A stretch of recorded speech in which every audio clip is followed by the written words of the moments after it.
Esse é um evento do SEBRE em parceria com a Fundação Fernando Henrique Cardoso. Uma satisfação ter aqui conosco a Senior Fellow do SEBRE, Isabela Teixeira, Sérgio Abranches e Sérgio Fausto.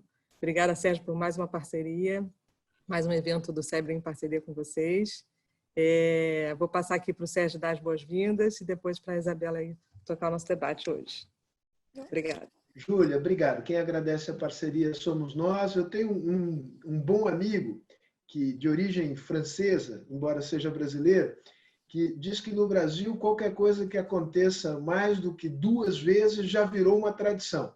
Somos um país de tamanhas interrupções e descontinuidades que o que nós já estamos fazendo aqui, acho que é o nosso 3º ou 4º evento em parceria, acho que a gente já pode dizer que é uma tradição e é uma ótima tradição. Agradeço imensamente a disponibilidade da Isabela Teixeira e do Sérgio Abranches de participarem dessa nossa conversa. Eles dispensam a apresentação, mas ainda assim eu faço questão de apresentá-los, porque têm biografias notáveis.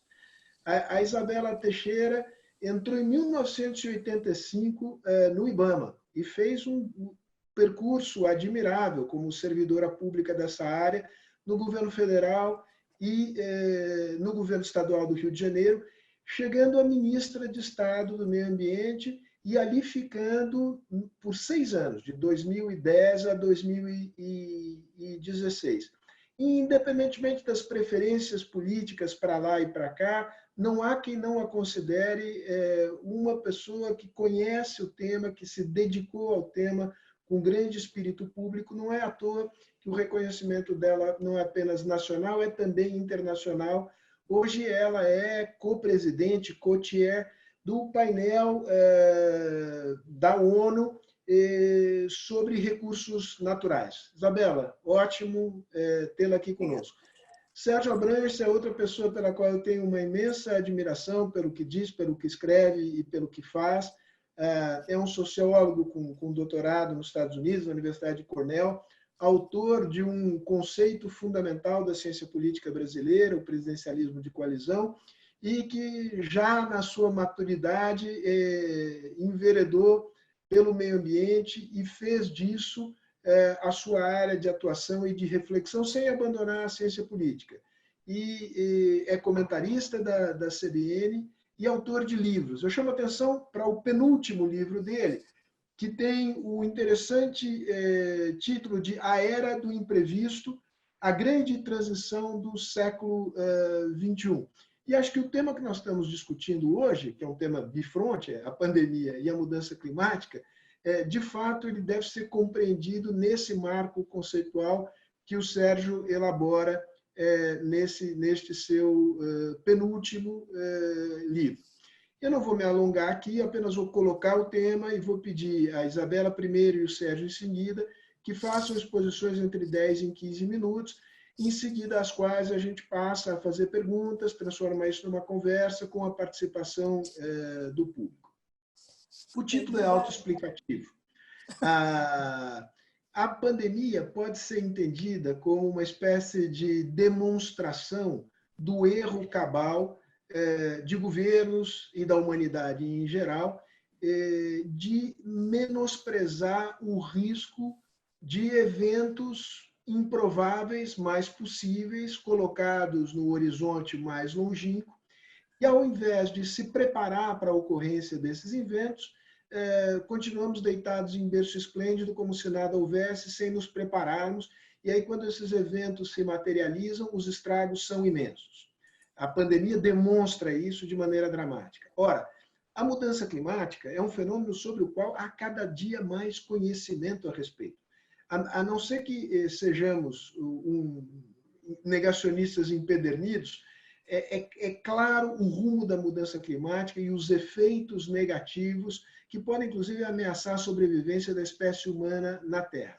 Não obstante tudo isso, perseveramos mais na inação do que na ação, embora algumas coisas tenham sido feitas na direção de mitigar e de adaptar o planeta ao fenômeno da mudança climática. A pergunta que está sobre a mesa a experiência da pandemia, é o chacoalhão de que nós precisávamos para acordar para os riscos catastróficos da mudança climática?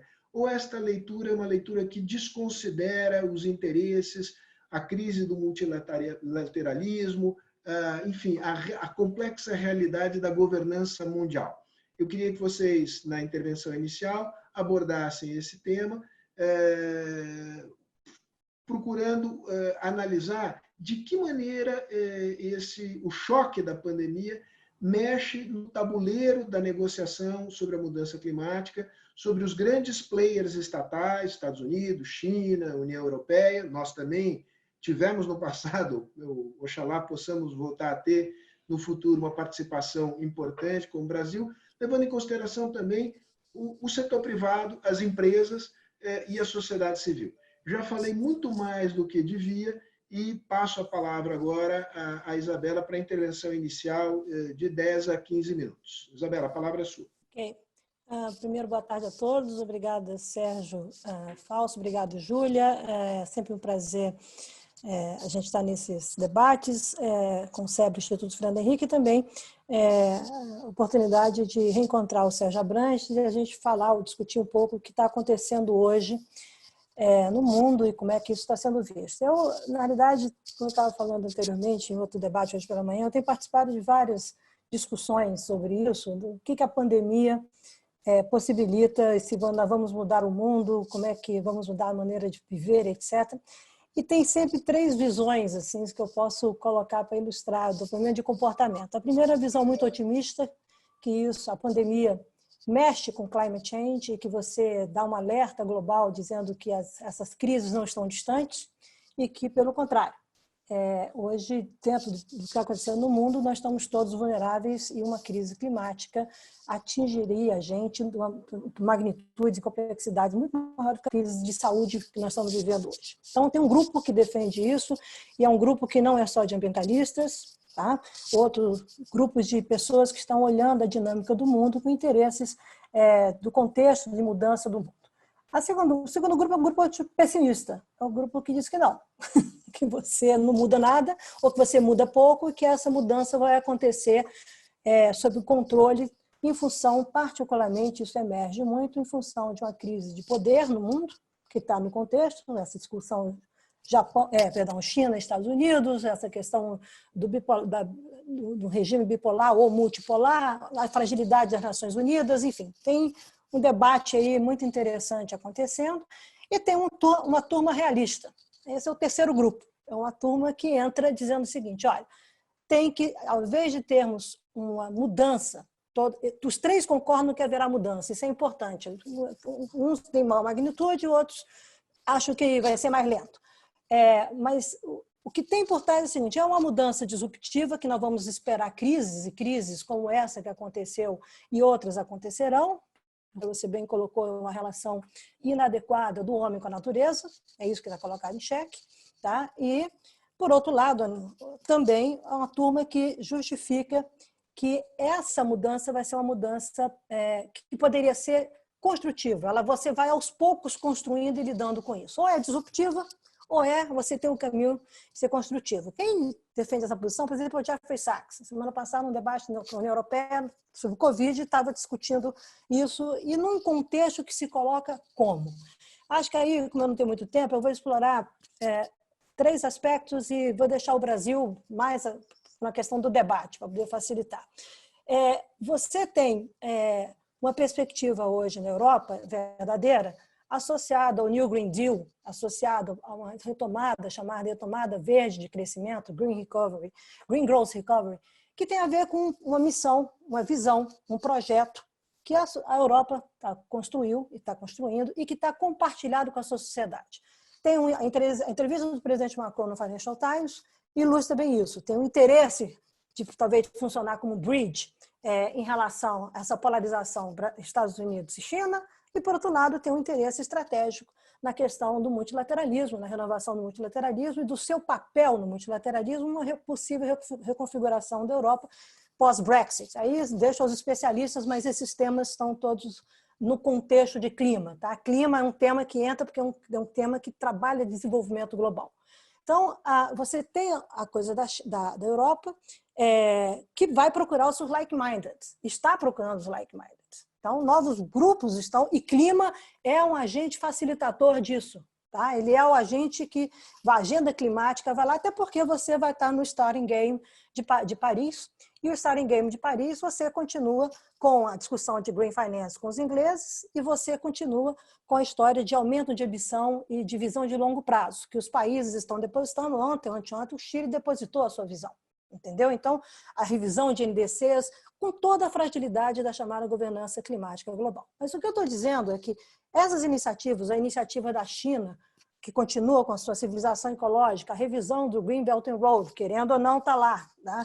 A ação dos países asiáticos, Ásia-Pacífico, como é que eles estão? A Índia, eu tive setembro na Índia, a disputa com Land Restoration, a busca de soluções econômicas, de inserção e o papel do multilateralismo, tanto os países envolvidos quanto os países em desenvolvimento, alguns players estratégicos, chamado Global South, estão operando a agenda climática como um caminho a buscar soluções, ou na realidade lidar com a incerteza do clima, mas lidar com soluções políticas, expressão de poder político, ou de inserção internacional, e soluções econômicas, trazendo o setor privado e o setor público, uma nova relação Estados, né, governos e sociedade.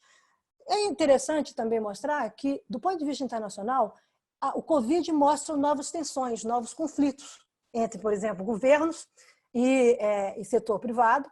Quando você vai entrar, e o que sugere nos debates é que você vai viver essa dicotomia, esse caminho de escolhas, na chamada recuperação econômica, na retomada da recuperação econômica. Então, a pressão da economia associada ao fossil fuels, ou dos atores dos combustíveis fósseis, que faz o preço do petróleo cair, e você ouve o pessoal da COP, Roberto Schaffer, dizendo que esse preço, se você fizer a correção volta antes do choque do petróleo, eles vão ter uma grande pressão de manter o status quo, o que voltar com indústrias poderosas que estão estabelecidas, como a indústria automobilística, que tem o desafio aí da chamada mobilidade elétrica. Então, você tem um jogo de interesses que começa a emergir e que traz a questão climática, ou por um lado de estratégico, ou traz por uma questão climática como um bloqueio de que isso não me interessa tratar agora.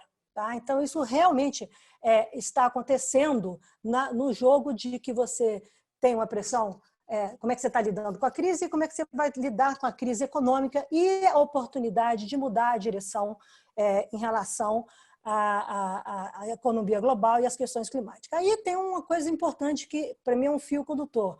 Os interesses nacionais estão predominando, ou vão predominar nesse debate. Na própria crise, um debate que eu acompanhei aqui no webinar, acho que foi com o embaixador Roy Cooper, o ministro Roy Cooper, você mostra que os países fecharam fronteiras, ninguém obedeceu nada, todo mundo saiu em caráter independente, etc., mostrando que essa solidariedade, se existe nas sociedades, entre as sociedades, não existe necessariamente entre governos. Nós assistimos atos, assim, inclusive de pirataria, se a gente pode comparar, no passo, o que você compra no país, você comparar do outro país, enfim, boicotes nacionais e tensões que estão nesse jogo, que tem a ver com uma coisa importante, que você só avança com os temas multilaterais se você tiver prioridade nacional e internacional sobre isso. Isso é o interesse nacional, os chineses são a melhor expressão disso, eles traduzem isso em função dos seus interesses, da sua civilização ecológica, etc, etc. Então, tem uma questão que eu acho importante, que não sei se acelera, eu não sei responder, porque você tem a história dos interesses nacionais e o papel agora também importante do setor privado. Como é que o setor privado vai trabalhar? Setor privado para investir, você tem os players nacionais, os bancos de desenvolvimento, os bancos do BRICS, esses bancos, eles financiam os interesses nacionais. O setor privado nacional, como é que ele vai jogar com risco, com incertezas, enfim, os seus interesses? E os investidores internacionais que eventualmente têm dinheiro sobre isso, quais são as condições que eles requerem para investir, por exemplo, na agenda climática no Brasil? Tá? Então, o Brasil é um país que tem, para ir para o final, vantagens importantes, tinha. O Brasil hoje é um país sem papel internacional, na minha opinião, nessa agenda. É um país que desembarcou do século XXI. É um país que não tem liderança, não tem projeto. Então, enfim, tem um grau de entropia elevadíssimo em relação ao clima, e mais do que isso, está fazendo escolhas muito complicadas de retrocesso em relação à Amazônia e o desmatamento da Amazônia, ou seja, você criar um novo FOG de carbono em relação a atividades ilegais e atividades que não agregam nada do ponto de vista econômico e social, ou pelo contrário.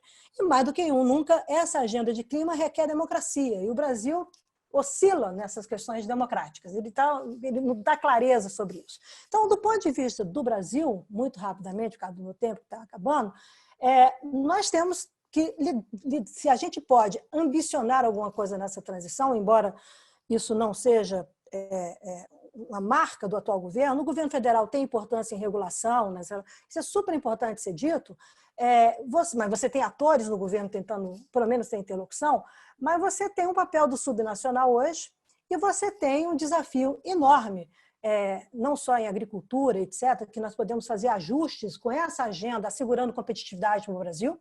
Isso é uma discussão interessante. Agora, por curto prazo, estou falando isso em curto prazo, o Brasil precisa ter um projeto, e esse projeto tem que ter um dos elementos estratégicos dele, um projeto de clima de longo prazo, é a Amazônia. Você não pode continuar tratando a Amazônia como algo que não pertence ao Brasil ou só pertence do ponto de vista da degradação e da apropriação, da pirataria que se faz hoje na Amazônia e que se traduz, muitas vezes, em economias informais. O nível de informalidade que a crise revela não é só na Amazônia, no Brasil é impressionante. Então, você tem que entrar com a agenda climática também com demanda de geração de emprego. Não pode ser uma agenda, um apelo que vem por outra crise, Sérgio. Tem que vir não é mais ameaça, não é mais sacrifício. Eu tenho que oferecer caminhos e que isso, na realidade, leve a sociedade brasileira, que é alinhada com o fim do desmatamento, mas leve a sociedade brasileira a comprar a agenda de clima como uma agenda, sim, de uma trajetória de desenvolvimento e de igualdade, de redução de igualdade, etc. Por fim, eu acho, assim, realmente... não é trivial fazer isso sem uma governança, sem liderança. O Brasil não tem essa liderança, tem lideranças escondidas, como você pode dizer assim, espraiadas. E nós temos que entender também o impacto. Eu estava vendo com o pessoal do Banco Mundial, estava me dizendo que o impacto da crise do Covid, eu vi um webinar do pessoal de Princeton, na Alemanha, na Amazônia, talvez seja o maior impacto, o que vai ter o maior efeito dilacerador no tecido social no Brasil. Então, a joia da coroa está desprotegida, a identidade do país no mundo está desprotegida, nós não temos uma sociedade unida, nós temos que ter uma sociedade unida em relação a isso, nós temos vantagens que nós estamos jogando fora, estamos contando histórias baseadas no passado e não novas histórias baseadas no futuro, e mais do que isso, eu acho que o Brasil pode e deve ter ousadia nisso, mas eu não vejo as condições políticas de curto prazo, a não ser que a gente realmente trabalhe step by step e trazendo o subnacional com uma nova ambição de coordenação dessa agenda e de projeção do Brasil. Então, resumindo, eu sou uma pessoa otimista, mas pragmática. Eu acredito na agenda, eu acho que você tem desafios também no próprio regime climático global, de implementação. A implementação de Paris significa trazer para a sala global quem corta emissão não é ministro de meio ambiente, quem corta emissão é ministro econômico, e mais do que nunca você precisa de estratégia de desenvolvimento, assegurando competitividade, emprego, enfim, e essa coisa que eu acho brutal no Brasil, que está revelada, esse grau de informalidade, essa informalidade da nossa economia. Eu estou nem falando do ilegal, estou falando do informal.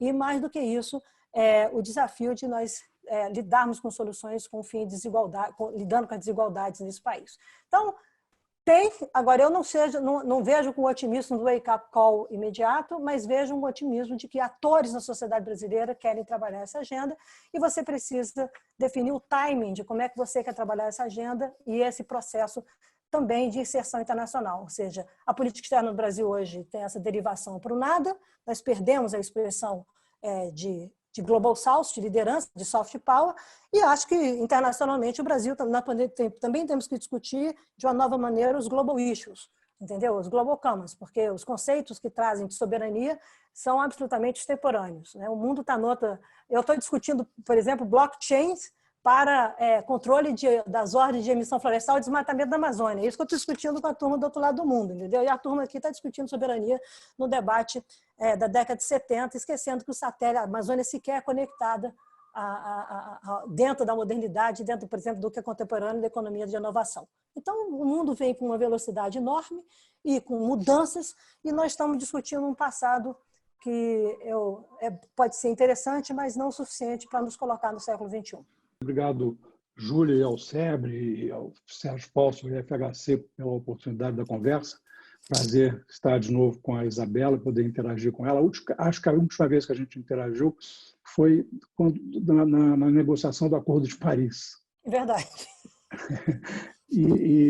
Eu concordo muito com o que a Isabela disse. Eu vou tratar aqui de 3 pontos com os quais eu estou lidando nesse momento. O primeiro deles é a questão mais genérica, que começa a responder de forma um pouco mais cética essa questão do wake-up call, né? Quer dizer, se nós vamos ter um alerta aí da tragédia. Eu tendo a coincidir, do ponto de vista global, da humanidade, com as ideias que têm circulado aí nessa fronteira entre a filosofia moral e o estudo de futuros, que diz que a humanidade reage, ela não consegue se tomar precaução de riscos sobre os quais ela não tem precedentes. Ela só consegue se acautelar dos riscos que já têm precedentes, né? Então, ninguém se acautelou dessa pandemia, mas e provavelmente muita gente vai se precaver para não passar por uma situação parecida no futuro, porque já tem um precedente que é extraordinariamente trágico e doloroso. Então, quer dizer, do ponto de vista das respostas gerais, macro-respostas, tem aí a mudança climática, ela é um pouco diferente da pandemia, porque alguns países já têm precedentes do que pode vir a acontecer se os cenários piores dos cientistas se confirmarem no que diz respeito ao clima, porque não tomamos medidas suficientes com a ambição necessária para mitigar os efeitos da mudança climática. Países que passaram por exemplo, no Texas, mudou completamente a opinião geral a respeito da mudança climática depois da grande seca, que teve um enorme impacto sobre a economia texana, né? Mas outros países, os precedentes não ajudam, né? Quer dizer, no Brasil, por exemplo, a gente continua tratando seca no Nordeste como uma moeda de troca fisiológica e não como uma questão que precisa de ser enfrentada com sabedoria, tecnologia e precaução, né? Então, desse ponto de vista, eu diria que provavelmente vários países se adaptarão mais rapidamente à questão climática, responderão melhor à questão climática do que outros, sobretudo esses que já têm precedentes. Do ponto de vista político, aí eu queria fazer uma pequena reflexão sobre um trecho da conclusão do meu último livro, que está no prelo, que é O Tempo dos Governantes Incidentais, em que eu vejo uma certa correlação forte entre governos disfuncionais, sobretudo os governos autoritários e populistas, e a gravidade com que a pandemia está afetando esses países. Quer dizer, governos mais funcionais, mais assentados, com mais legitimidade, como a Alemanha, Nova Zelândia, Portugal, responderam melhor e têm tido efeitos melhores da pandemia do que, por exemplo, Estados Unidos, Brasil, Espanha e Itália. Estados Unidos e Brasil, por causa dos governos semi-negacionistas, né, e com uma tendência autoritária muito forte.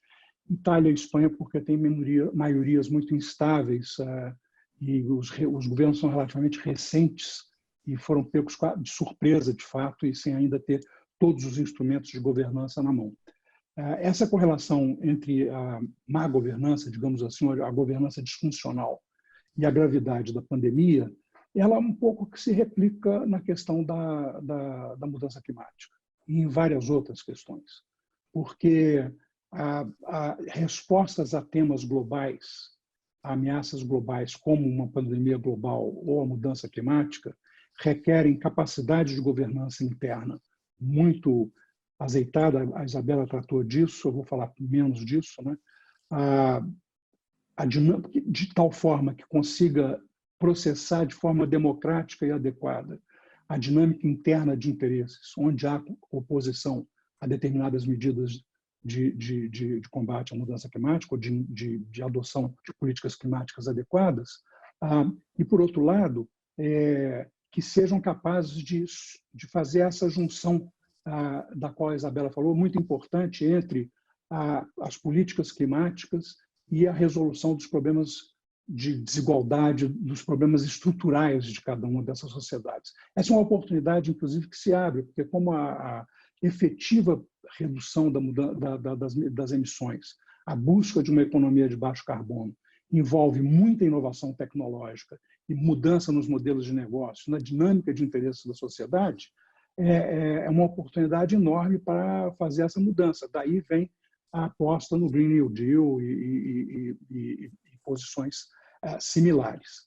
Então, eu diria que uma das ameaças a esse processo, nesse momento, é a disfuncionalidade e a ameaça a disfuncionalidade de vários governos e a ameaça à democracia representativa que essa grande transição está trazendo. Essas mudanças estruturais, elas são muito desestabilizadoras, elas criam muito medo, muita incerteza para os indivíduos e para os grupos e para as sociedades.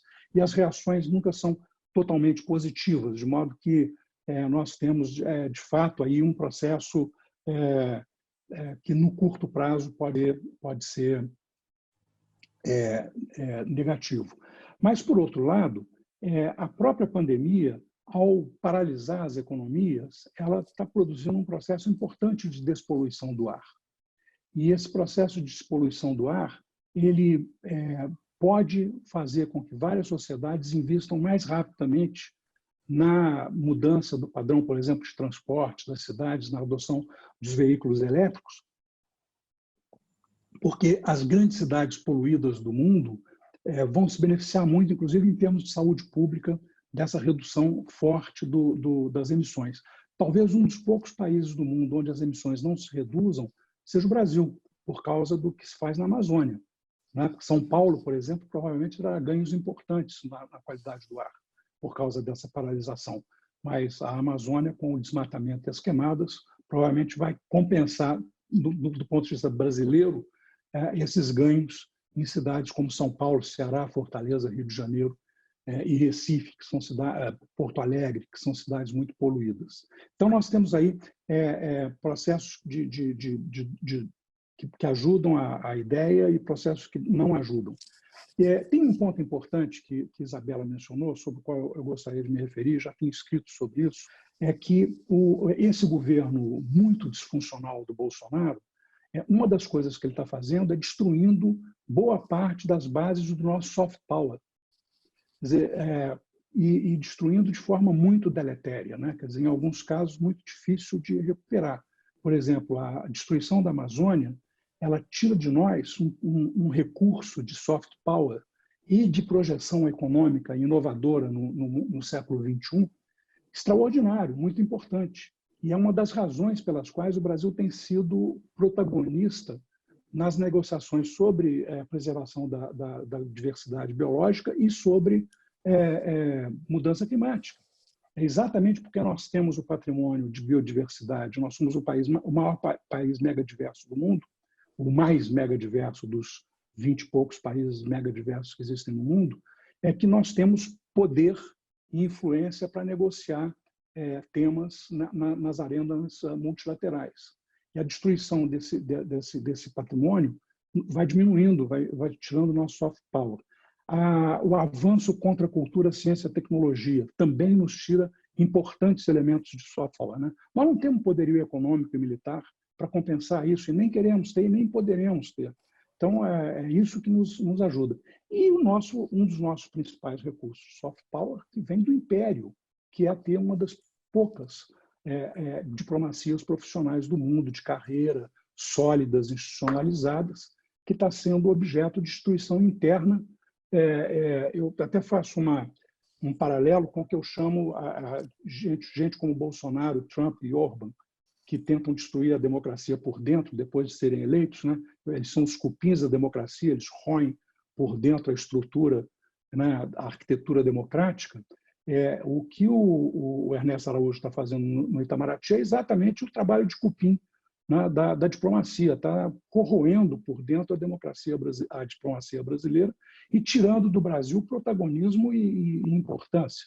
Quer dizer, a Isabela teve um papel muito importante na negociação do Acordo de Paris, viu até melhor do que eu, como é que as diplomacias profissionais, como a brasileira e a francesa, foram fundamentais para resolver e desfazendo os nós que se formavam ao longo dos dias de negociação para chegar finalmente ao acordo possível, mas de qualquer forma um acordo que foi um divisor de águas na história da mudança climática no mundo. Então, eu acho que essa destruição do soft power brasileiro talvez seja, junto com as ameaças à democracia, um dos aspectos que fazem com que o Brasil perca muita capacidade de ação na arena multilateral. De qualquer forma, para terminar, eu acho que, por outro lado, a pandemia também mostra fragilidades mais claras dos organismos multilaterais. A Organização Mundial da Saúde tem demonstrado fraquezas, fragilidades que minimizaram, reduziram muito o seu impacto no combate à pandemia e à persuasão dos governos nesse sentido. Demorou muito, por exemplo, a considerar a pandemia global. A gente sabe que o jogo de interesses aí faz com que as decisões científicas e técnicas tenham que ser um pouco amoldadas às conveniências diplomáticas, mas, de qualquer forma, eu acho que uma mudança na governança multilateral, na governança global, vai também se impor. E vai se impor por essa mudança, essa grande transição estrutural, que também vai ser acelerada pela pandemia. A pandemia não só vai mudar padrões de comportamento, como ela também mostrou que as cadeias produtivas integradas globalmente tinham disfuncionalidades importantes, com excesso de centralização em países como a China, etc. Então, alguma descentralização das cadeias de produção, de suprimento, deve acontecer, mas certamente não na direção que governos como o Trump ou mesmo o Bolsonaro imaginam, de internalizar toda a produção. Nenhum país tem capacidade de internalizar a produção e manter a mesma estrutura de custos e produtividade que as cadeias globalizadas têm. Então, isso também deve mudar. Isso vai ajudar também a acelerar o processo de mudança tecnológica interna nos países. Bom, eu já falei muito, mas são as minhas observações, basicamente, para dizer que eu talvez seja também, digamos, um otimista com uma alta dose de realismo. Vocês não combinaram, mas ambos falaram exatos 14 minutos. É uma coisa de uma precisão suíça, germânica. Eu vou recolher aqui perguntas e vou passá-las a vocês. A primeira eu faço à Isabela, e com uma certa licença poética, eu tomo a pergunta que me foi feita pela Giana Carvalheira, e vou refrasear ela e colocar ela nos seguintes termos. Isabela, você na sua intervenção falou de setores que têm uma agenda ofensiva, favorável à mudança de padrões de produção e consumo, portanto, sintonizados esses setores com a mudança climática, e outros que se veem como perdedores e procuram ter uma posição, digamos, de quem se aferra ao status quo. Agronegócio brasileiro, para descer no nosso terreno, qual é a sua avaliação sobre o agro brasileiro? O agro brasileiro tem uma agenda, digamos, sintonizada com as necessidades de inovação, mudança, relacionadas, digamos, à mudança climática, ou tem uma posição que vai em sentido regressivo? Você tem várias maneiras de abordar o agro e pensar de como é que ele pode, na realidade, avançar nessa agenda. Quando você pensa, por exemplo, em você não mais pressionar a expansão de fronteira agrícola, que não é necessária, pelo contrário, em cima de florestas, em vegetação nativa, e você pegar os 100 milhões de hectares de área degradada e ter uma estratégia nesse país de incremento de produtividade e expansão da agricultura, olhando a chamada lição do Protection and Production. Mas você tem uma corrente política no agro que hoje, e que tem respaldo na corrente econômica, que hoje prega somente exportação de commodities sem nenhuma agregação de valor, prega uma guerra com a área ambiental. Nós somos as pessoas da área do meio ambiente, e quem quer discutir isso internacionalmente é chamado de protecionista, tá? E literalmente lida com uma visão mais conservadora ou mais voltada ao Brasil de 40 anos atrás, que tomou a decisão de ser um dos maiores produtores de alimentos quando importava alimentos. A discussão é esse agro que quer o futuro dos próximos 40 anos. Eu não quero mais contar histórias sobre o passado, eu tenho que contar histórias sobre o futuro. As novas histórias são sobre o futuro. Se essa turma que está no agro hoje, e particularmente o desafio da pecuária no agronegócio, não é só questão de grãos, a discussão da pecuária, se você tem gente no agronegócio hoje discutindo na questão de grãos, agregação de valor em cadeia produtiva e querendo a industrialização disso no Brasil. Eu não exporto só o produto primário para o cara ficar, o gado lá, o animal ficar comendo na China. Eu vou agregar e vou gerar emprego no Brasil de uma outra maneira que não seja o emprego direto do extrativismo primário, da produção primária. O outro lado é o desafio da própria pecuária. O Brasil, ou da cadeia animal, né, do agronegócio. O Brasil tem desafios enormes em relação a um grau de informalidade na cadeia produtiva, na parte, por exemplo, de aquele que entrega o bezerro, não necessariamente o que engorda o bezerro é o cara formal. E ali tem uma zona enorme de sombra que você não consegue enxergar, por exemplo, em compliance, mesmo em compliance de mercado, não estou falando não só o compliance legal, não. E o compliance de mercado, que também não é claro. E você tem que saber como é que esses grandes players que trabalham com a agricultura brasileira, ou que são da agricultura, que jogam internacionalmente, como jogar com eles. Não é falar deles. Eles vêm para essa agenda, construindo de fato, então você vai sempre ficar naquilo que é um pouco refém da discussão de meio ambiente no passado, que era refém, que é do small is beautiful. Você tem projetos demonstrativos, mas você não tem isso na visão estratégica de você fazer avançar um setor. A gente não pode perder de vista também o que vem por aí em termos de dieta, questão de nutrição, mudança de dieta, a própria produção de carne em laboratórios. A gente acha que isso é meio, na nossa geração, posso falar, talvez a audiência não conheça, meio Jetsons, mas não é.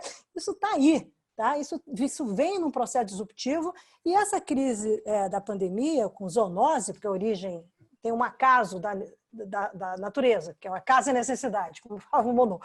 Mas o outro lado, é uma crise da pandemia em cima de zoonose, vai forçar um debate agora, que é um hot issue de agricultura, que é em supply chains, etc., a questão do do 3S, né? O food security, a segurança alimentar, a chamada sanidade ambiental, que a gente chama food safety, e a sustentabilidade da cadeia de alimentos no mundo. Na crise, você viu que o Brasil foi bem elogiado em relação a manter o comércio, os fluxos de comércio em relação aos produtos agrícolas. Isso é um outro debate super quente que está acontecendo. Então, objetivamente, nós temos possibilidades ou vantagens na agricultura brasileira para acelerarmos a mudança do rumo e sermos um país importante nisso. E na linha do que o Sérgio comentou, que eu tinha dito antes, ter uma expressão de soft power, por exemplo, nas salas de negociação climática, de implementação de clima. Em vez de ser só energia, que é o que o mundo desenvolvido capitaneia em relação às emissões, nós temos as emissões no país em desenvolvimento, isso é importante em relação ao uso da terra, não só o desmatamento legal, mas a agricultura. Você quer jogar sério? Você quer montar um clube, por exemplo, de produtores de alimentos e discutir isso na questão climática? Agora, isso depende, mais uma vez, de liderança, de expressão dessas lideranças no Congresso Nacional, isso é importante. O ambientalismo, ou essa agenda, tem baixíssima aderência do ponto de vista de bancadas, tá? Em 35 anos, e acho que você tem que remover os velhos que eu digo, não os velhinhos, mas as pessoas que pertencem a uma agenda que não vai progredir, ou então assegurar uma transição, como eu falei, para os perdedores. Você tem que saber quem vai perder e lidar com eles. Hoje o que você tem é um agro que se declara visivelmente para vários atores, inclusive internacionais, como um vilão, um agro-vilão que não gosta dessa agenda. Essa agenda é a pequeno agronegócio. E, por outro lado, você tem esforços do agro, na própria lei que eu fiz referência, que saiu do agronegócio agora, tem lá um capítulo sobre Green Finance, que estão discutindo no Ministério da Agricultura, com o Banco Central, por onde que o Brasil vai. Agora, é step by step. Eu digo sempre, o Brasil, que eu fiz referência, tem saneamento, você pode reverter a demanda, o déficit de saneamento, num ativo de clima e num ativo de resolver problemas concretos.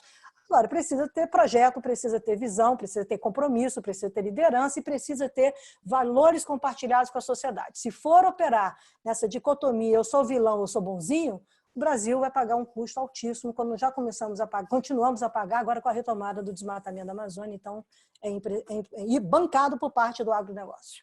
A questão que me foi trazida aqui pelo Fernando Azevedo é as punições que o Brasil pode sofrer no mercado internacional, digamos, por mau comportamento na área do agro, do desflorestamento, do meio ambiente.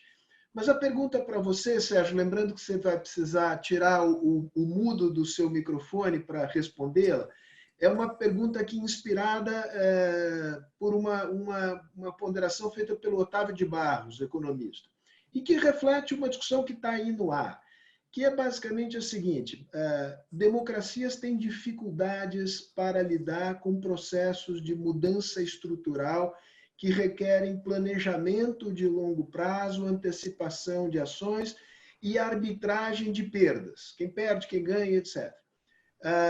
As democracias estão menos bem preparadas para lidar com essas mudanças do que regimes como, por exemplo, o regime chinês, que não tem que se submeter a ciclos eleitorais, que tem uma capacidade de coordenação centralizada maior. Qual é a tua opinião a respeito desse dilema?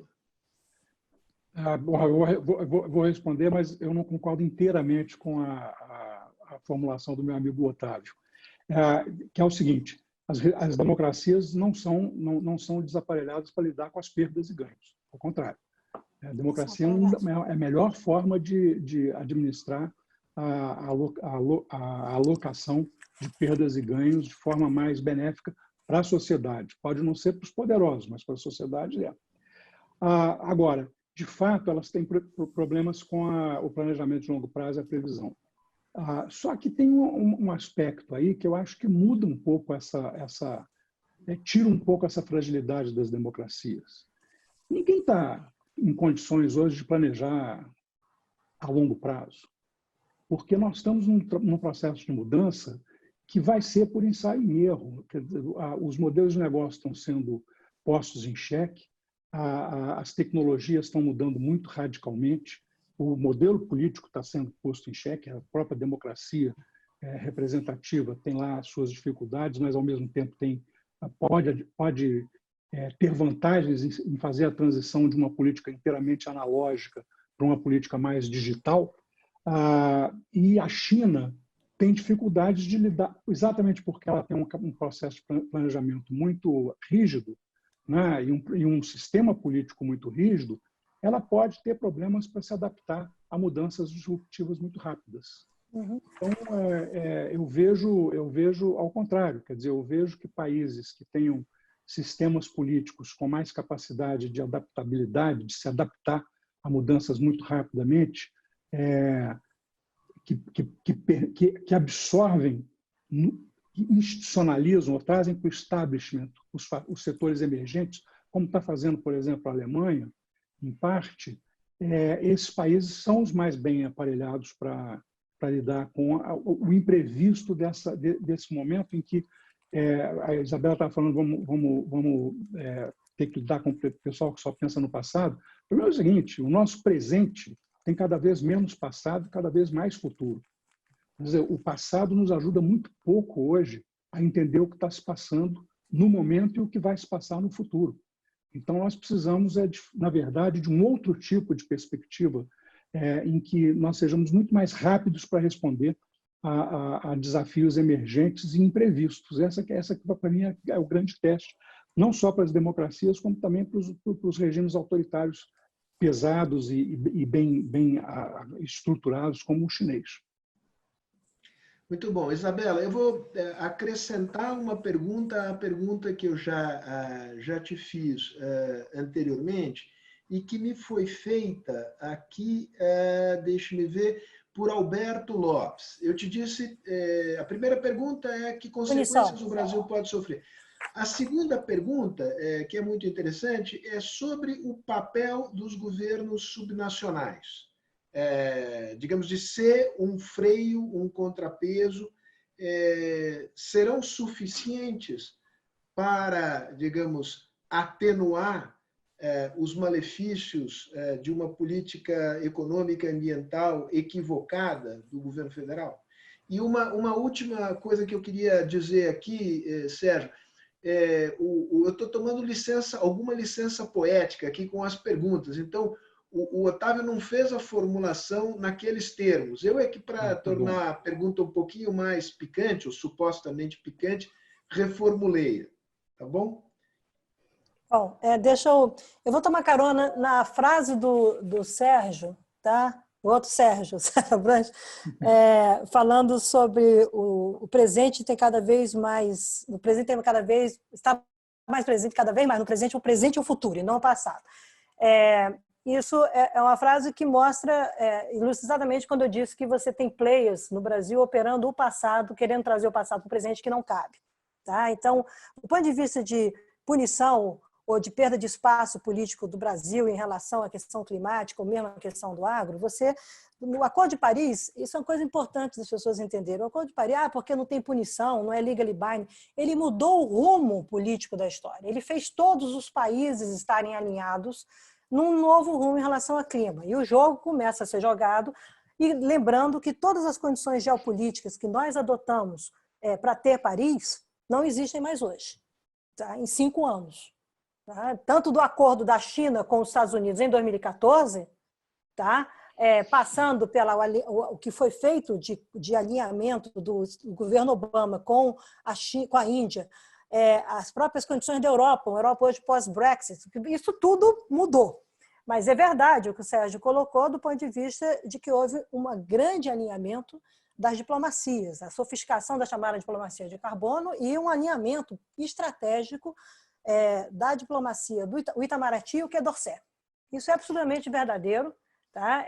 E isso mostra o quanto a nossa fragilidade hoje com o desmonte da diplomacia brasileira sem precedentes. Então, punição vai possivelmente acontecer, punição ou exclusão, eu não chamo punição, eu chamo exclusão.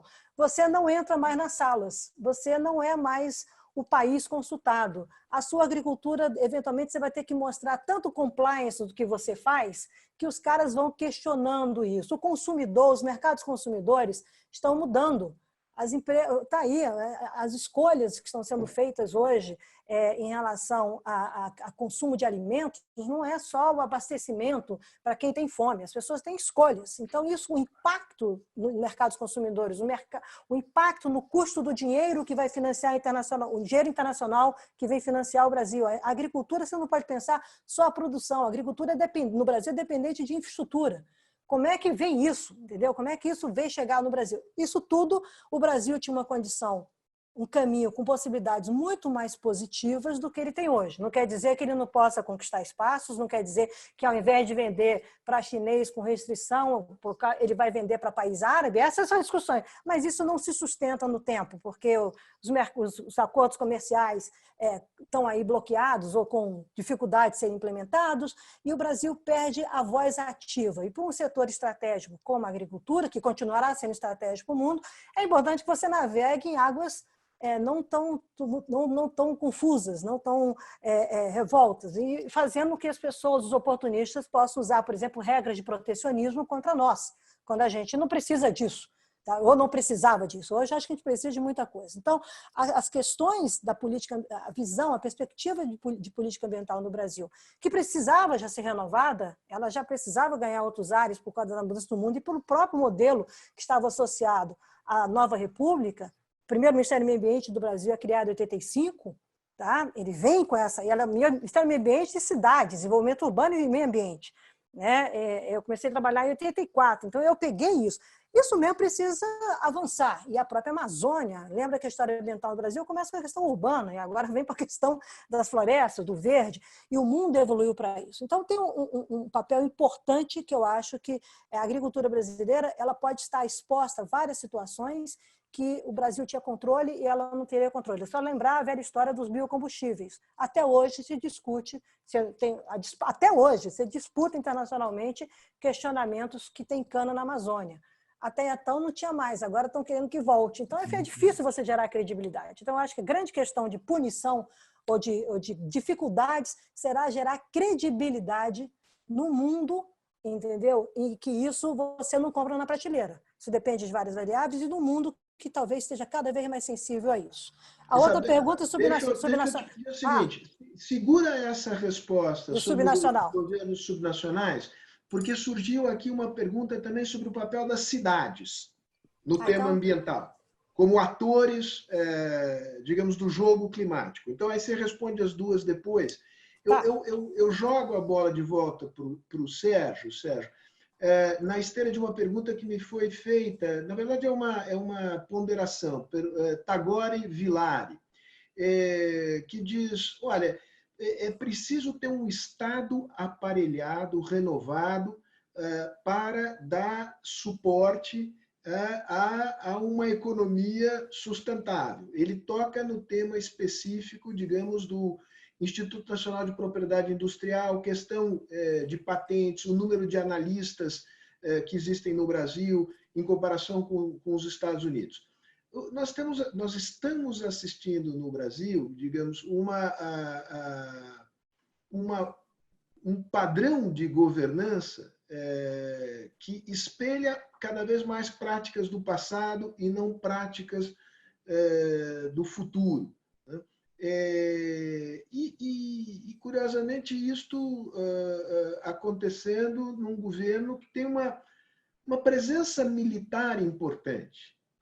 Então, a minha pergunta para você é como é que você analisa essa contradição, a meu juízo, entre a agenda necessária do futuro, os rumos que o Brasil tem tomado do ponto de vista do seu modelo político, e se os militares, que são uma instituição permanente do Estado, que tem formação científica, se eles estão antenados com as necessidades do futuro ou se eles estão presos a ideias do passado. E eu não me refiro aqui a questões de natureza estritamente política, digamos, visões do desenvolvimento nacional.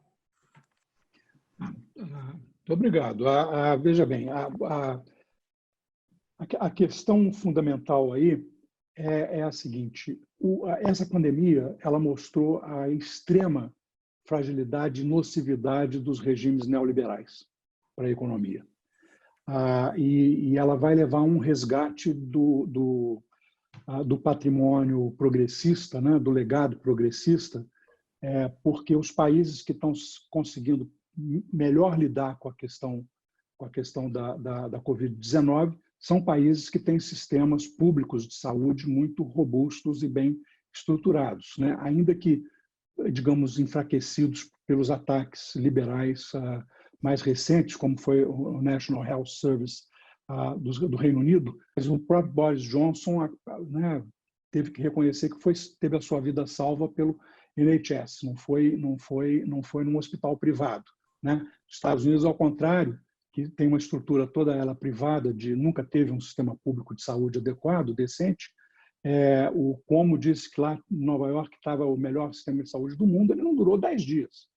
Então, o legado social-democrático, o legado progressista de sistemas estatais importantes na área social e de regulação, evidentemente, vai ser revisto positivamente por conta da pandemia e por conta dessas novas necessidades. É claro que é menos importante hoje você pensar no número de pessoas envolvidas num determinado serviço, mas no fato de que esse serviço tem que ser atualizado digitalmente, né?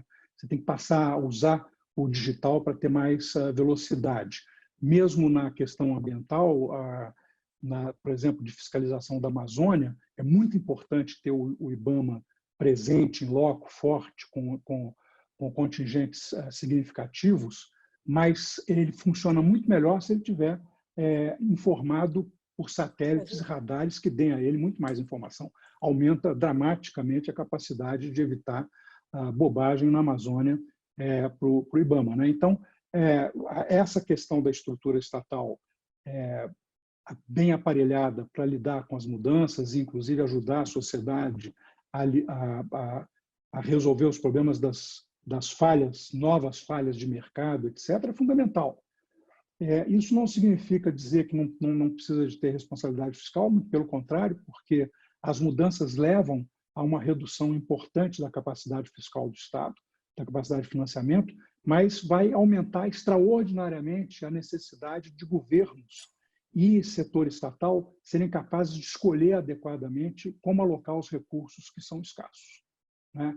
E essa vai ser a batalha política daqui para frente, que vai separar progressistas de conservadores. A que setores destinar os recursos do Estado diante de uma restrição fiscal permanente, estrutural, pelo menos durante o horizonte que a gente consegue vislumbrar do futuro. Com relação aos militares, do ponto de vista de tecnologia, de acompanhamento dessas mudanças, eles são, às vezes, até mais bem aparelhados do que muitos setores civis. Certamente, muitos setores conservadores que hoje são aliados deles, no Congresso, por exemplo, no mundo político, são muito menos preparados, sabem muito menos dessas mudanças do que os militares. Nos Estados Unidos é a mesma coisa, quer dizer, já no governo Bush, os cenários feitos pela inteligência militar colocavam no centro do cenário a mudança climática, enquanto que o Bush ficava reprimindo a NOAA e a NASA, etc., né? E agora no Trump é a mesma coisa, quer dizer, embora eles tenham sido forçados a fazer uma certa mudança de comportamento, digamos, mais ostensivo pelo governo Obama, pelo governo Trump, perdão, na questão climática, eles mantêm nos seus cenários internos a questão climática como uma ameaça à segurança nacional. Então, eu vejo desse aspecto. Agora, eu tinha uma noção de que os militares no Brasil tinham adotado, depois na chamada geração Haiti, né, depois da reconstrução democrática do Brasil, eles teriam adotado uma atitude mais profissional e menos intervencionista na política. E essa minha visão mudou no governo Bolsonaro. Eu acho que a presença de militares, de generais e oficiais graduados da ativa no governo Bolsonaro, que é um governo claramente reacionário, autoritário, disfuncional, faz e que fere a Constituição todo dia, né? Diariamente tem atos de violação à Constituição por parte do presidente e de outros membros do seu governo, me fez rever um pouco essa visão, porque eles estão se comprometendo de uma forma tal que a própria reputação institucional das Forças Armadas, que me parecia ser o grande ativo que eles estavam tentando valorizar nesses anos de democracia da Terceira República, está sendo gravemente ameaçado pela presença deles num governo desse tipo. E pode sofrer mais ainda se esse governo terminar numa situação de instabilidade institucional totalmente indesejável. Espero que as instituições de freios e contrapesos funcionem mais rapidamente, mais efetivamente, a ponto de evitar essa instabilidade institucional, que não é um cenário descartável. Sérgio, obrigado. Importante observação, comentário. Isabela, questão dos governos subnacionais, papel das cidades.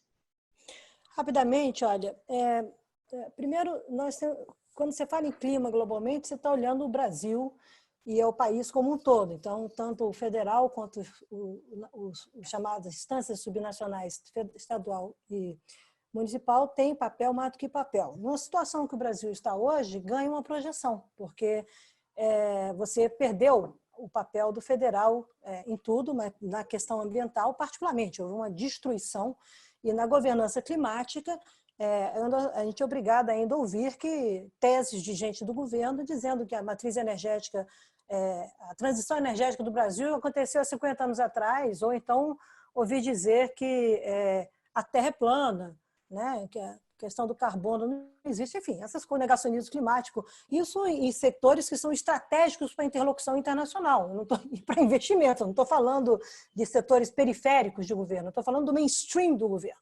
Então, reforçando um pouco o que o Sérgio falou, a gente tem que entender que país é esse que a gente quer colocar lá fora, e, obviamente, os governadores têm um papel estratégico, como estão tendo hoje no enfrentamento da crise, com todas as dificuldades. estão tendo, a gente gostando ou não gostando,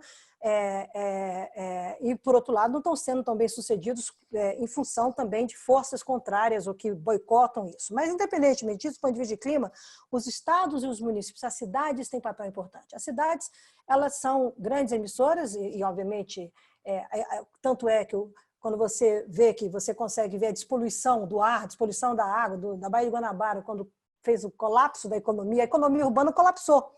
Então, você olha, você consegue ver em Delhi, você consegue ver lá o Himalaia, você tá tudo, eu estava falando com o André, a tabela está uma maravilha, entendeu? O impacto na saúde. Isso são coisas importantes para os gestores municipais entenderem que a questão de clima, ela não tem que vir associada, essa transformação, a novos sacrifícios. Ela tem, na realidade, grandes benefícios que você precisa ter uma visão estratégica para construir. A mesma coisa em relação aos governadores. Os governadores coordenam políticas estaduais e são atores importantes em políticas regionais. O Brasil é um país continental. O Brasil não é o que acontece na Amazônia não necessariamente acontece no Nordeste. As realidades são distintas, embora o resultado coloque o Brasil bem ou mal na fotografia. Onde você tem segmentos econômicos mais fortes, como a agricultura em alguns estados, ou a questão, o desafio de estados produtores de petróleo, o próprio pagamento de royalties, etc. Como é que você fica na transição, né? Como é que você fica nessa disputa pós-crise? Você colapsa tudo ou você vai ter um jogo de saber conduzir isso? O que eu falei, você tem uma mudança construtiva ou você tem disruptiva? A grande verdade é que essas instâncias têm papel estratégico. Agora, não podem ter papel, não podem exercer esses papéis sem um projeto, sem uma visão, sem uma capacidade de compartilhar valores, sem entender o seu papel dentro do contexto nacional e sem entender o seu papel internacionalmente. Não adianta fazer viagem para ir para o exterior e ficar lá um grupinho pedindo dinheiro. Parece que a gente está no século XIX, desculpe a colocação, entendeu? O Brasil não é isso, você tem que chegar lá com compromissos, com coisas efetivas e discutindo o seu papel. As cidades têm um outro papel estratégico, que são os empregos.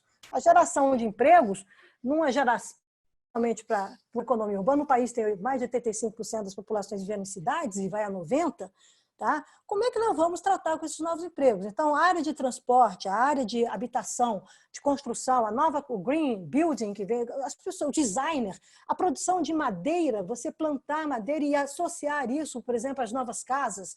O que está acontecendo no mundo são revoluções.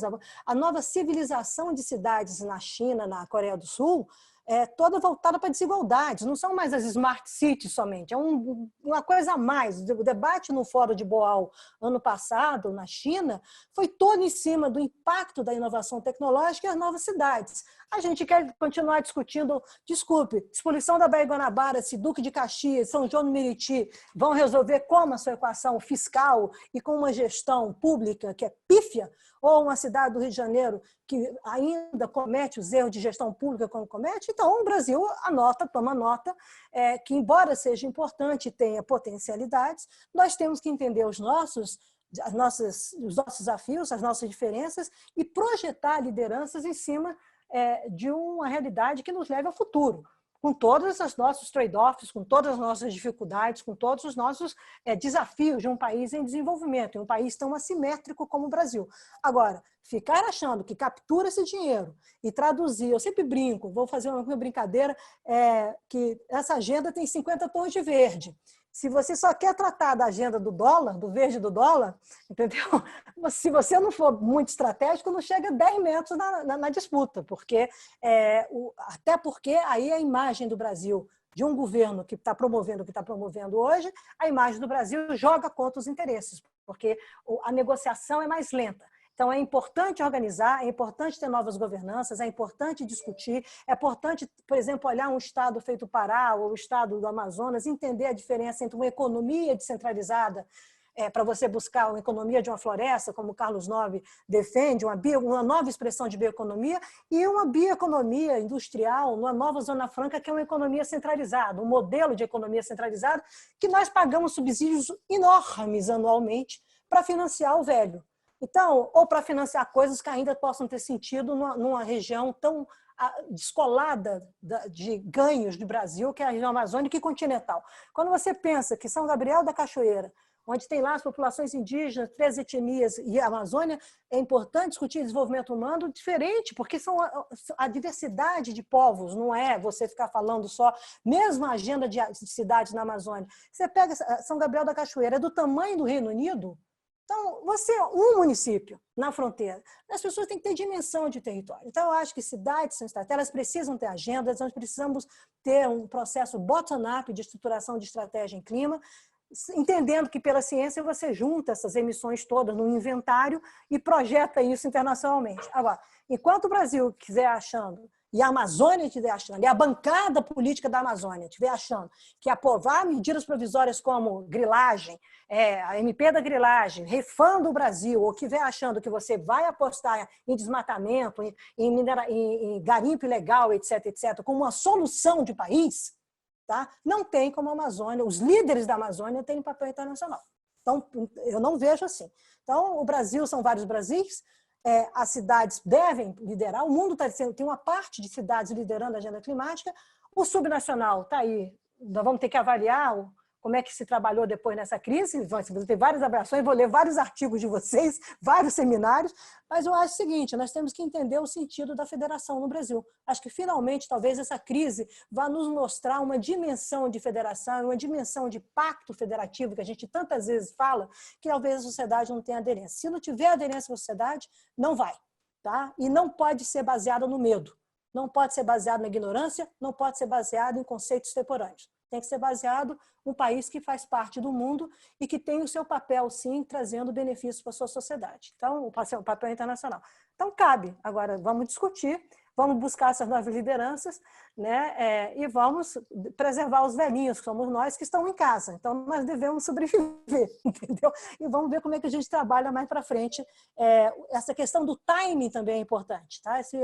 Como é que você vai buscar essa questão de entrar com essa agenda para não ser mais um sacrifício para as pessoas? As pessoas estão muito exauridas, né? Achando que voltam à sua vida de 2019 e fazem uma ponte para 2021.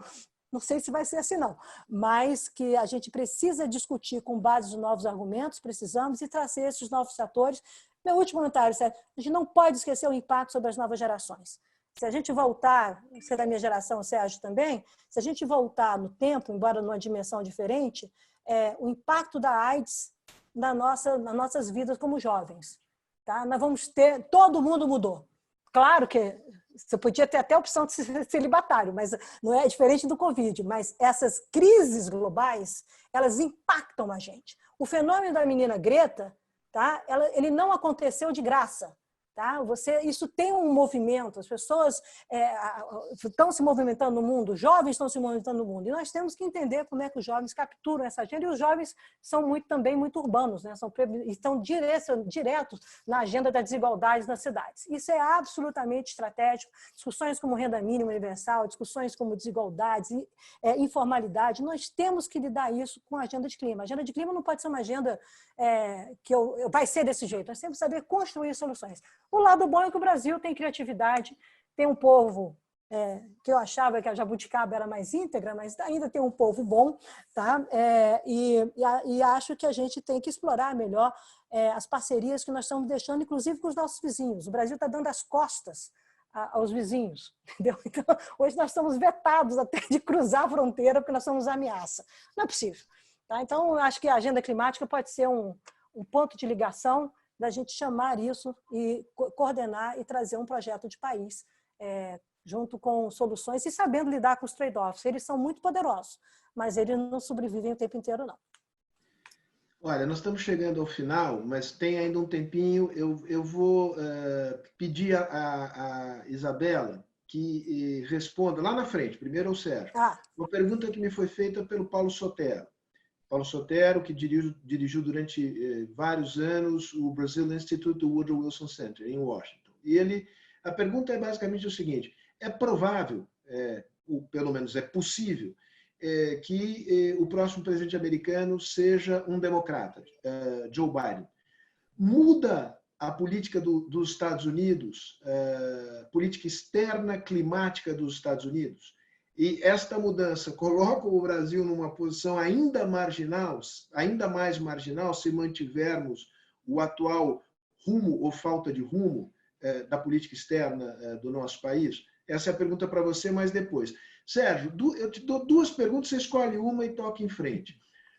Uma delas é a questão, digamos, federativa. De que maneira essa experiência que nós estamos vivendo pode alterar os modos do federalismo brasileiro? A outra pergunta, você escolhe qualquer uma delas, é sobre a relação entre ciência e democracia, papel dos cientistas no processo decisório de uma democracia.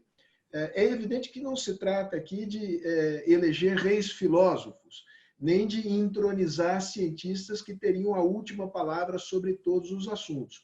Mas também é evidente que ficar desguarnecido da opinião científica e atuar na base dos humores, das preferências e dos achismos de autoridades eleitas é um risco enorme para a sociedade.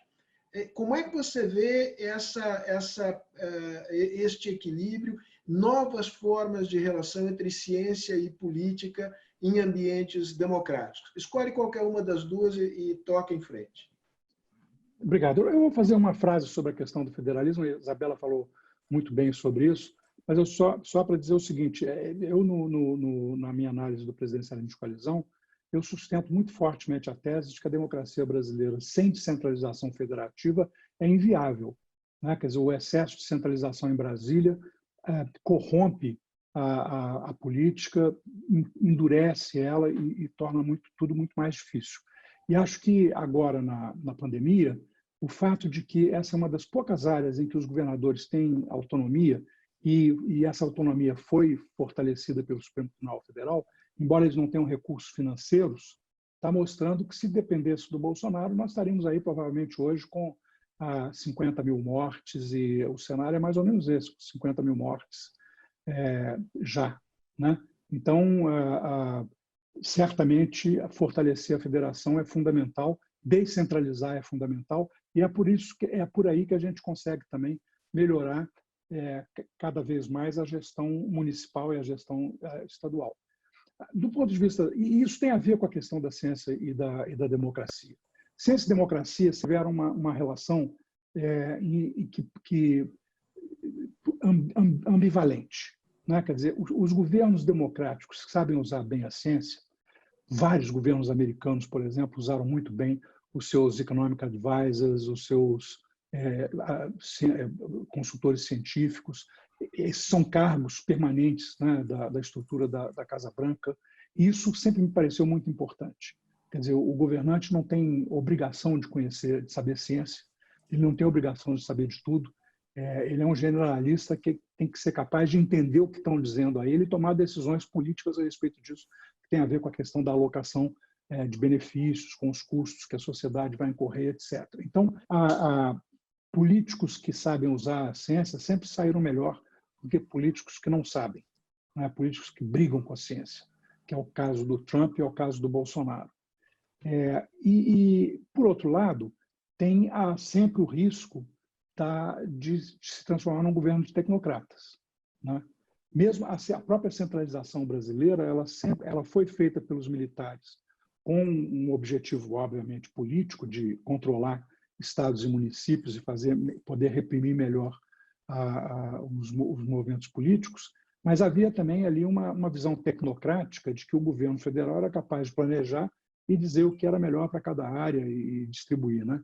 E na democratização, toda a discussão sobre a descentralização federativa acabou nesse argumento. Não dá para descentralizar muito porque os estados e municípios são irresponsáveis do ponto de vista fiscal, não têm capacidade de gestão.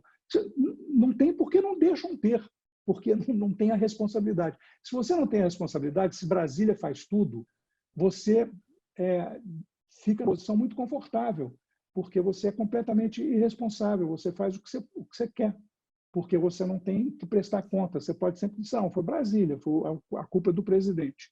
Quando você descentraliza, não. Quando você descentraliza, os governantes se tornam responsáveis diretamente. E Brasília passa, quer dizer, o governo, a União, né, passa a ter um papel mais estratégico, organizador, e por outro lado, a federação se transforma num contrapeso que impede os arroubos autoritários, como agora. Está acontecendo tanto nos Estados Unidos quanto no Brasil. Então, e por outro lado, quer dizer, daqui para frente, o papel da ciência na boa governança vai ficar muito maior. Por causa dessas mudanças que a gente está tratando aqui, são mudanças que têm exatamente a conexão dela, a raiz delas está num avanço científico que está mudando paradigmas em todos os ramos da ciência e num avanço tecnológico que corresponde a essas mudanças científicas. O lag, a diferença de tempo entre uma descoberta científica e o seu aproveitamento tecnológico está sendo diminuído de forma dramática, mas de forma assim mais que exponencial, exatamente por causa da velocidade da computação. Você hoje consegue fazer cálculos e transformar coisas que pareciam absolutamente impossíveis em ferramentas de gestão e em ferramentas de desenvolvimento econômico, né, de produção econômica. Então, se um governante que não ouça a sua ciência e que não dê valor à sua ciência, que não invista na sua ciência, ele está desvanecido para levar o seu país nessa transição do século XXI. E isso pode significar a diferença entre o êxito e o fracasso das nações. Quer dizer, as nações podem fracassar, há nações importantes que estão caminhando no rumo do fracasso e que precisam tomar, e o Brasil é uma delas, precisam tomar decisões muito radicais, muito rápidas, de mudança de curso, para poder acompanhar as mudanças e tirar proveito delas. Tudo isso que a Isabela estava falando, da Amazônia, tem a ver com a nossa porta de entrada no mundo do século XXI, sendo uma grande potência biotecnológica, bioindustrial, usar a diversidade a nosso favor, uma sociedade capaz de fazer software. Nós temos brasileiros que são importantíssimos na área de software no mundo, e aqui a gente nem conhece eles. Eles estão por trás de vários dos games mais importantes que estão rodando por aí pelo mundo afora. Quer dizer, nós temos tem software brasileiro de produção nacional rodando em sistemas de metrô, em vários outros sistemas de organização de fluxo no mundo inteiro. Quer dizer, nós temos a capacidade do soft power, nós temos a capacidade, e a ciência é a infraestrutura necessária e a superestrutura, ela faz parte das duas, dessa capacidade de usar isso para fazer uma transição bem-sucedida para o século XXI, enfrentando os problemas da desigualdade, os problemas de fragilidade democrática que o Brasil sempre teve. Muito bom. Sérgio, só uma nota de cautela, esse negócio de falar em superestrutura e infraestrutura atualmente é muito perigoso, porque vão dizer que você é comunista. Viu? Isso daí soa marxismo cultural, você devia tomar mais globalismo, tem vários problemas aí, Sérgio. Globalismo. Está em casa, né? É um problemão. Mas, piadas Paulo, de graça à parte, Isabela, eu vou te pedir para ser tua última intervenção, porque, de fato, a gente está esgotando o tempo aqui. Espero que não a paciência de quem está aqui, mais de 200, já chegamos a quase 300 pessoas, pelo menos aqui no Zoom. Acho que tivemos mais de 300, incluindo fora o Facebook. Eu espero que sim, sinceramente, que a eleição, que a eventual volta dos democratas, embora eu ainda tenha vício da minha formação de funcionário do Estado, de não ficar falando de outros países, entendeu, de política, mas eu espero que sim, porque enquanto vice-presidente, o John Biden também ajudou muito na construção do que seria, com o presidente Obama, um caminho para Paris. Tá? E isso eu sei porque, além da gente estar conversando, os americanos, o Todd Stern, e a gente continua hoje trabalhando com o Todd Stern num grupo de governança climática entre europeus e chineses, né? Enfim, o Todd sempre trabalhou de uma maneira muito estratégica, tentando construir esses fios desencapados da economia americana, enfim, essa mudança de postura.